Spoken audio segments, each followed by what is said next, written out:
L'entreprise Coretech a été créée en 1998. C'est une entreprise qui est spécialisée dans l'énergie et les fluides industriels. Cette entreprise a été reprise en scope par ses salariés depuis juin 2013.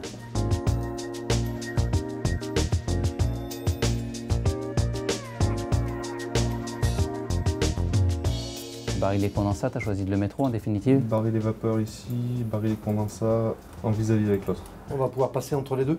Oui, on va l'accrocher juste après les garde-corps ici. Je n'avais pas une volonté absolue de céder l'entreprise rapidement.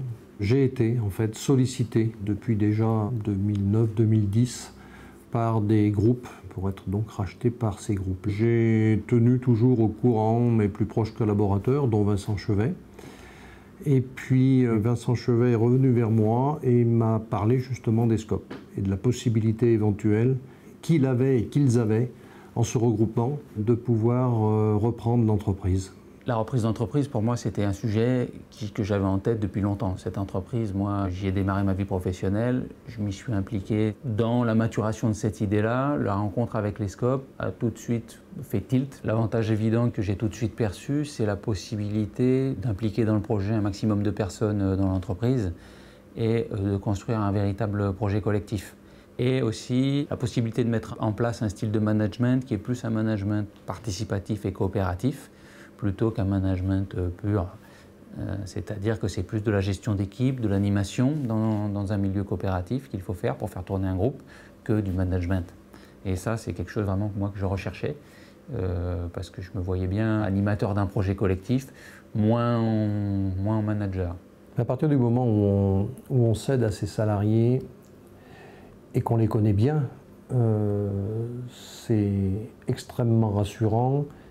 C'est réconfortant, c'est se dire que l'entreprise qu'on a créée va pouvoir perdurer et qu'elle va perdurer dans un même esprit, ce qui avait peu de chance d'être le cas si j'avais cédé à un groupe. On a bénéficié de la part de l'Union régionale des scopes d'un accompagnement complet, qui est vraiment, je pense, une vraie plus-value, qui a été aussi un élément important de la réussite du projet. C'est pas compliqué de transformer une société en coopérative et au contraire, les montages de transformation ou de reprise d'entreprise sous forme coopérative sont beaucoup plus simples qu'un montage classique puisqu'on n'est pas obligé de passer par un montage holding pour pouvoir reprendre une entreprise. On peut transformer directement l'entreprise reprise sous forme coopérative. Je ne connaissais pas bien ce qu'étaient les scopes, je connaissais ce qu'on en entend. Surtout dans les médias, c'est bien souvent que les scopes interviennent quand il y a une situation difficile. J'ai appris entre-temps que ce n'était pas ça et qu'il y avait de très belles reprises qui se faisaient au travers du mouvement coopératif. L'inquiétude qu'on entend parfois de la part des cédants qui viennent nous rencontrer pour réfléchir avec nous sur la cession de leur entreprise à leurs salariés, c'est qu'ils pensent qu'ils vont devoir brader leur entreprise.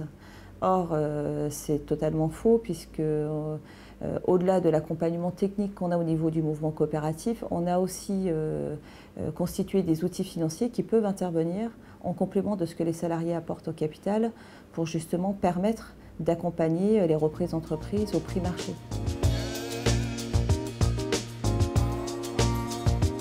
Pourquoi d'abord je suis resté salarié? Ce n'était pas une obligation. Mais bon, il y avait l'aspect accompagnement. Ils étaient tous très favorables à ce que je reste quelque temps pour les accompagner un petit peu, que je sois un peu là quand il y avait une ou deux questions qui pouvaient se poser et profiter un peu de mon expérience. Et puis par ailleurs, j'avais envie aussi de leur apporter encore quelque chose, et en particulier sur un plan commercial, de par mon expérience, mes relations, je pouvais encore leur apporter un plus. On constate une hausse de chiffre d'affaires importante, de l'ordre de 40%, bon, qui n'est pas due qu'au changement de statut, bien évidemment, mais il n'empêche que les résultats sont là et que la forte motivation de l'équipe a aussi participé à cette forte augmentation.